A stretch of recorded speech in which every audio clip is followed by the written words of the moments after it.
Afternoon students, आज हम cloud computing का चैप्टर 7 कंटिन्यू करेंगे, शेड्यूलिंग इन क्लाउड। इसमें टॉपिक है हमारा task scheduling in cloud computing. Task scheduling plays a key role in cloud computing system. Task scheduling जो है वो बहुत अहमियत रखता है क्लाउड कंप्यूटिंग सिस्टम में। Scheduling of task can not be done on the basis of single criteria. Scheduling जो है वो इजी टास्क नहीं है जो आसानी से हो जाए सिंगल क्राइटेरिया पे बेस पे, but under a lot of rules and regulation. Lot of rules और रेगुलेशन इसमें बिहेव करते हैं, कंटिन्यू करते हैं। That we can term as an agreement, जो हम टर्म देते हैं जिसको agreement between users and providers of cloud. जो यूजर्स और प्रोवाइडर का क्लाउड से उनके, दिस एग्रीमेंट इज नथिंग, ये एग्रीमेंट कुछ नहीं होता but the quality of service that the user wants from the provider. इसमें क्वालिटी ऑफ सर्विस जो है यूज़र जो चाहता है प्रोवाइडर के द्वारा उसको ध्यान दिया जाता है, वो एग्रीमेंट टाइप का होता है। Providing good quality of services to the users. अब गुड क्वालिटी सर्विस प्रोवाइड कराना यूज़र्स के लिए according to the agreement,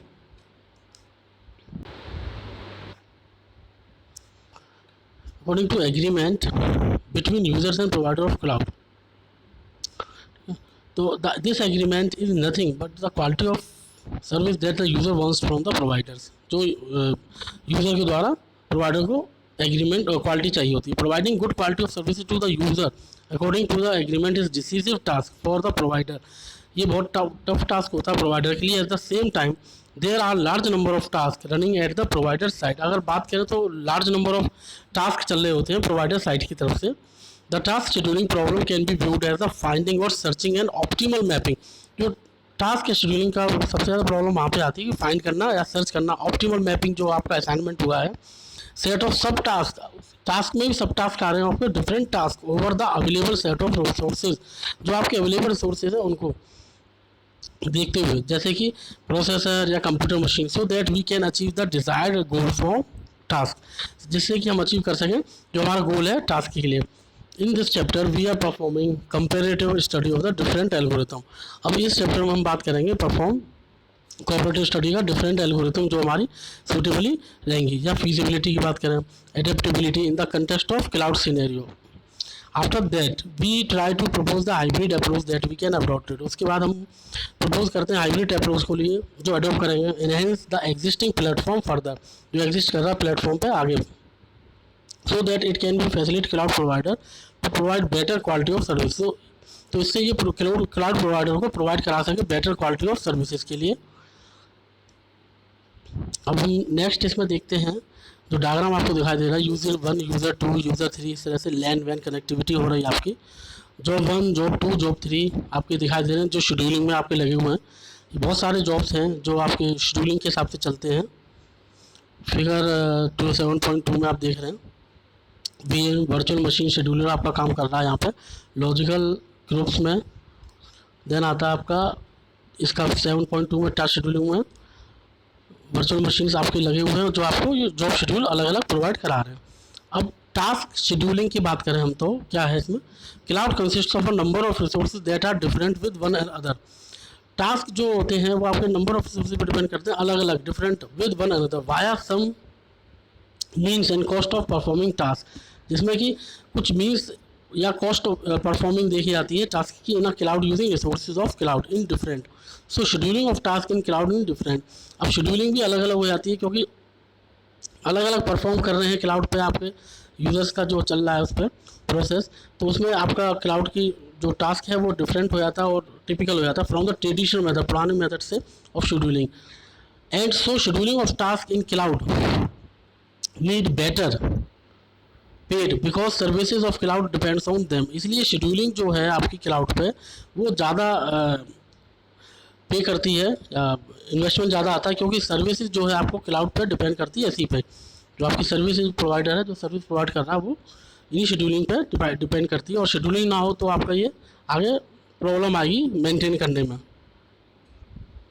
task scheduling plays a key role to improve flexibility. Task scheduling जो है वो बहुत अच्छा रोल, इंपॉर्टेंट रोल प्ले करती है improve flexibility reliability of system in the cloud की बात करें तो लाइबिलिटी देती है।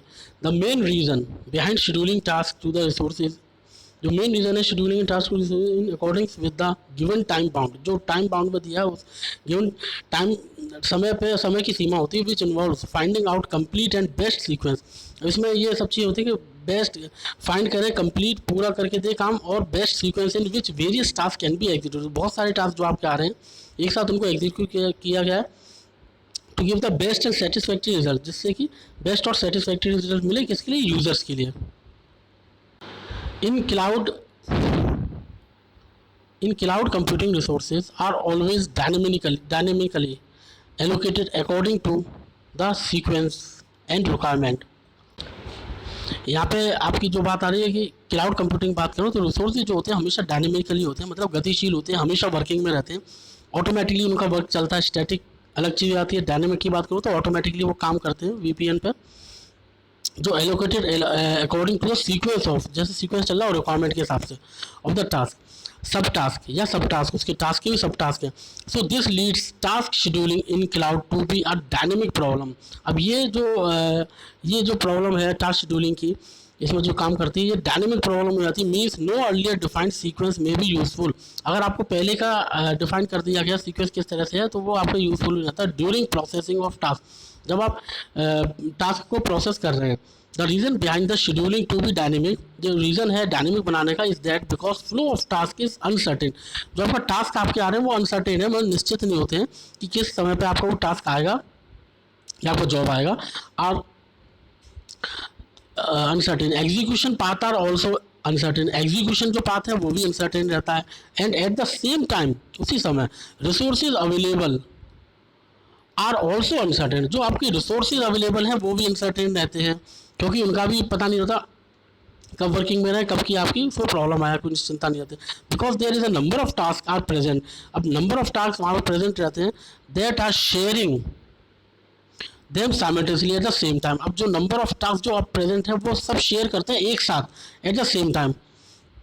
The scheduling of task in cloud means choose the best suitable resources. अब शेड्यूलिंग का काम क्या रहता है हमारा क्लाउड में कि वो आपका सूटेबल जो रिसोर्सेज है अवेलेबल उनको एग्जीक्यूट ऑफ टास्क करे या एलोकेट कंप्यूटर मशीन को दे to task in such a manner, इस तरह से दैट द कंप्लीशन टाइम, जो कंप्लीशन टाइम जो काम करने का समय है पूरा, इज मिनिमाइज्ड एज पॉसिबल, वो कम से कम हो जाए एज पॉसिबल।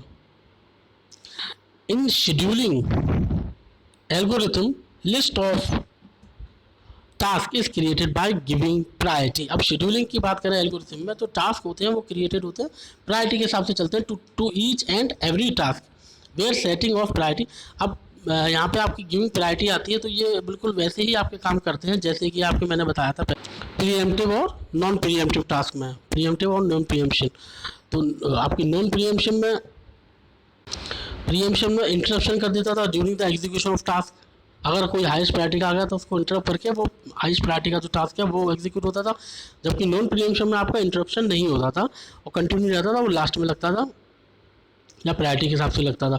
तो वही चीज़ है यहाँ पे कि आपका एलोकेशन जो है कंप्यूटर मशीन पर to task in such a manner that the completion time is minimize, completion time जो है कम से कम हो जाए as possible. In scheduling algorithm list of task is created by giving priority to each and every task. हर task के लिए वो शेड्यूल किया जाता है प्रायोरिटी का। Where setting of priority to different task can be based on, अब setting of priority different task को कैसे बेस करते हैं, ऑन वेरियस पैरामीटर्स, अलग अलग पैरामीटर्स होते हैं उनके जिसको वो डिफरेंट टास्क के हिसाब से प्रायोरिटी देंगे। Task are then chooses according to their priority, अब टास्क जो होते थे वो चूज होते हैं उनकी प्रायोरिटी के हिसाब से। And assign to available processor, वो अलग अलग प्रोसेसर जो हमारे सिस्टम में प्रोसेसर लगे हुए हैं उनके अलग अलग प्रोसेसर्स को असाइन कर देता है प्रायोरिटी, कैसे उनको वर्क करना, किस टास्क को सबसे पहले लेना है या सबसे पहले प्रोसेस कराना उसको। And computer machine which satisfy, जो कंप्यूटर मशीन है वो सेटिस्फाई करती है pre defined objective function, pre defined objective function को वो सेटिस्फाई करती है, मतलब उसके हिसाब से वर्क करती है जो आप उसको ऑलरेडी बता देंगे, प्री डिफाइंड कर देंगे कि ये फंक्शन हमें करना है प्रोसेसर्स के द्वारा। अब इसमें आता है there are two types of task scheduling in cloud computing. दो तरह की हमारी क्लाउड कंप्यूटिंग होती है, static scheduling of task, dynamic scheduling of task. अब इन दोनों को मैं ब्रीफली थोड़ा बताता हूँ क्या क्या है ये। स्टैटिक शेड्यूलिंग में क्या होता है, here the task is schedule is known environment that is it is already has the information about the complete structure of the task. अब स्टैटिक में क्या पहले से ही हम लोग बताए थे कि इन्वायरमेंट ऐसा पैदा कर देते हैं, उसको बताए थे प्रोसेसर की हम इन्फॉर्मेशन क्या है और किस तरह से स्ट्रक्चर है उसका टास्क का, and mapping of resources before execution.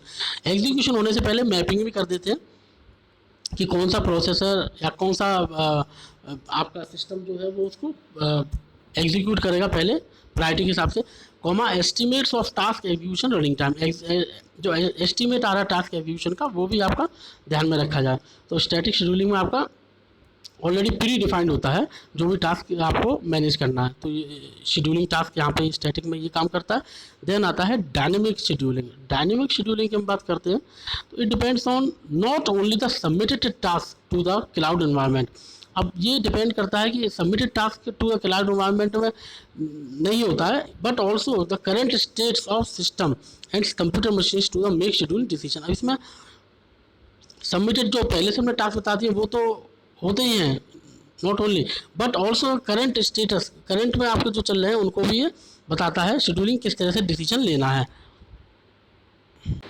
अब नाउ हम ये तो दोनों हो गए, स्टैटिक और डायनेमिक हो गए, जिसमें कि डायनेमिक में तो वो जो आपका जो सबमिटेड टास्क है उनको तो देखता ही था वो एनवायरनमेंट में, इसके अलावा डिपेंड मतलब इन पर डिपेंड होता था, और इसके अलावा और करंट टास्क को भी देखता था वो, जिसमें कि आपकी कंप्यूटर मशीन में जो शेड्यूलिंग का डिसीजन लेना है तो वो डायनेमिक शेड्यूलिंग में आ गया आपका। अब शेड्यूलिंग की बात करें अकेले हम तो cloud computing uses virtualization technique. अब शेड्यूलिंग में भी क्लाउड कंप्यूटिंग जो होता है वर्चुअलाइजेशन टेक्निक को करता है फॉर मैपिंग के लिए द रिसोर्सेज ऑफ क्लाउड, जो रिसोर्सेज है आपके क्लाउड में, to the virtual machine layer पर, ठीक है। इम्प्लीमेंट, इसलिए वर्चुअलाइजेशन इसको कहा जाता है, वर्चुअल मशीन लेयर पर करता है मैपिंग के, that is called virtual machine virtualization. Implement the users track, implement the user's task so the task schedule of cloud computing environment achieve at the application layer। अब implementation करना, उसको practically use करना users के task को, so the task, जो task है आपका schedule हो सके कंप्यूटिंग मशीन एनवायरनमेंट के हिसाब से, achieve to the application layer, और अचीव कर सके एप्लीकेशन लेयर पे, and the virtual layer of resources, और वर्चुअल लेयर रिसोर्स का जो है उस पर अचीव कर सके एप्लीकेशन पे, एप्लीकेशन लेयर और वर्चुअल लेयर पर ये रिसोर्सेज अचीव कर सकें एनवायरनमेंट को। Scheduling is nothing, scheduling nothing कुछ नहीं है but the mapping of task and resources. Mapping of जो टास्क है किस तरह से मैपिंग करनी है, किसका वर्किंग पहले आएगा किसका बाद में आएगा, प्रोसेसर को अपने अपने रेस्पॉन्सिबिलिटी दी जाती है किस तरह से काम करेंगे, ऑलरेडी मैपिंग कर देते हैं।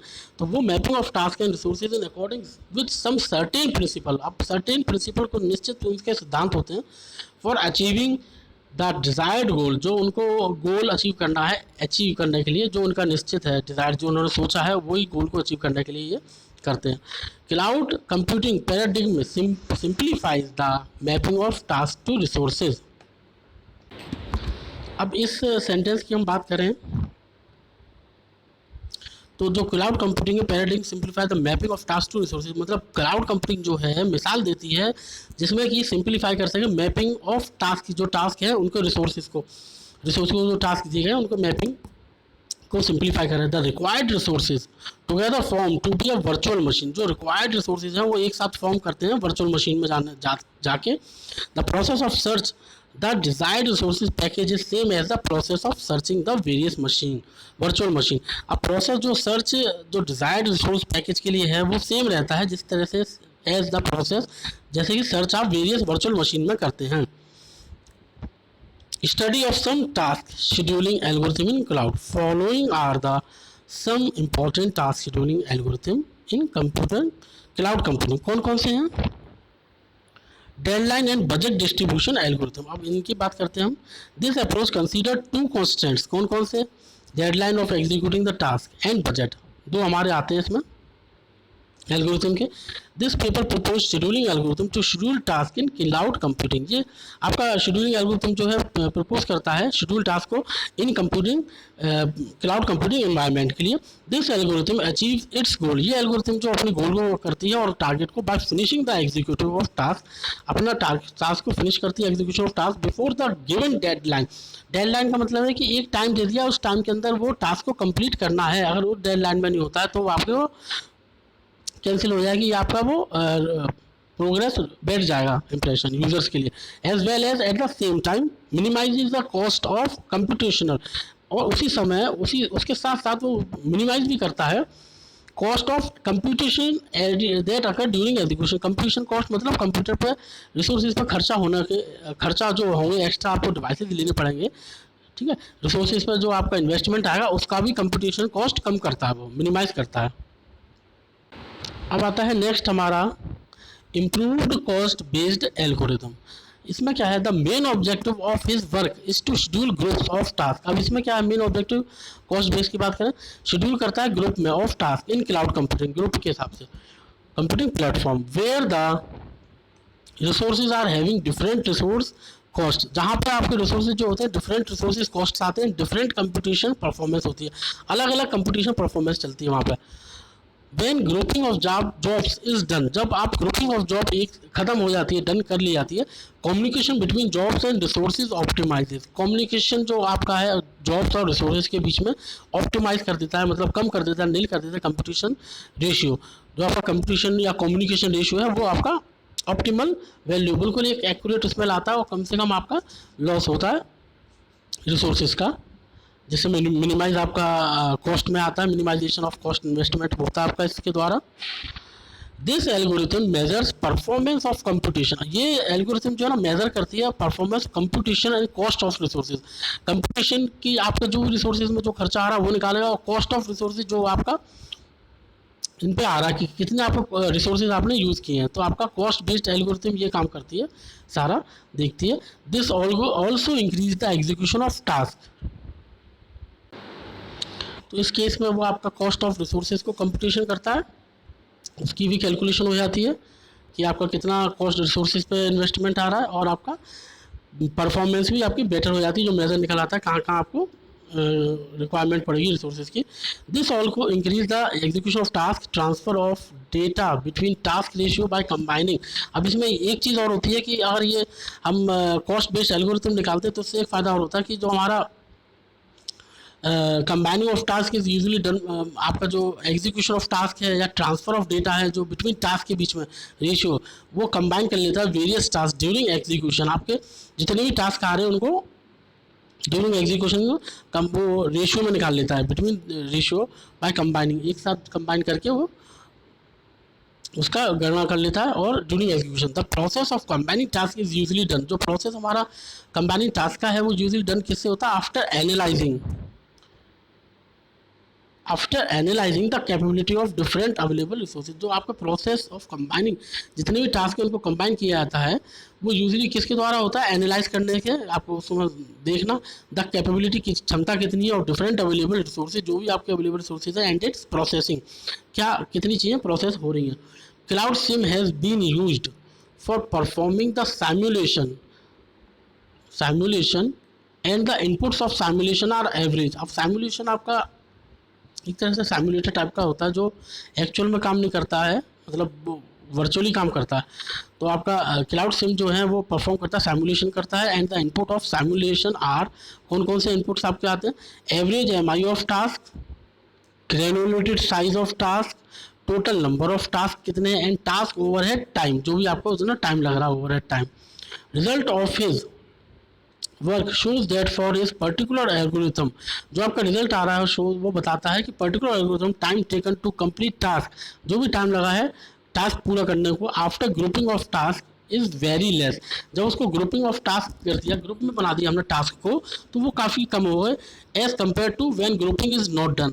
अब ग्रुपिंग की बात करें तो ग्रुप में तो ऑटोमेटिकली एक ग्रुप बनाते जाएंगे, तो उसमें टास्क आपके एक साथ कंबाइंड हो जाएंगे और फिर वन बाय वन उसमें प्रोसेस होते जाएंगे। और ग्रुप नहीं बनाएंगे तो इंडिविजुअली टास्क जाएंगे, और इसमें आपके एरर आने की या प्रॉब्लम आने की क्षमता रहेगी। और ग्रुप में क्या, किसी एक पर्टिकुलर प्रोसेस का अपना एक टास्क रहेगा या उसकी वो रिस्पॉन्सिबिलिटी होगी जो पूरे पूरे ग्रुप को एग्जीक्यूट करेगा। तो ग्रुपिंग ज़्यादा बेटर रहती है बजाय इसके when grouping is not done, जब ग्रुपिंग नहीं करें। अब हम नेक्स्ट क्लास में इसका PSO बेस्ड ह्यूरिस्टिक एल्गोरिथम के बारे में पढ़ेंगे। उसके बाद ये चैप्टर 7 ऑलमोस्ट कंटिन्यू हो पाएगा, फिर उसके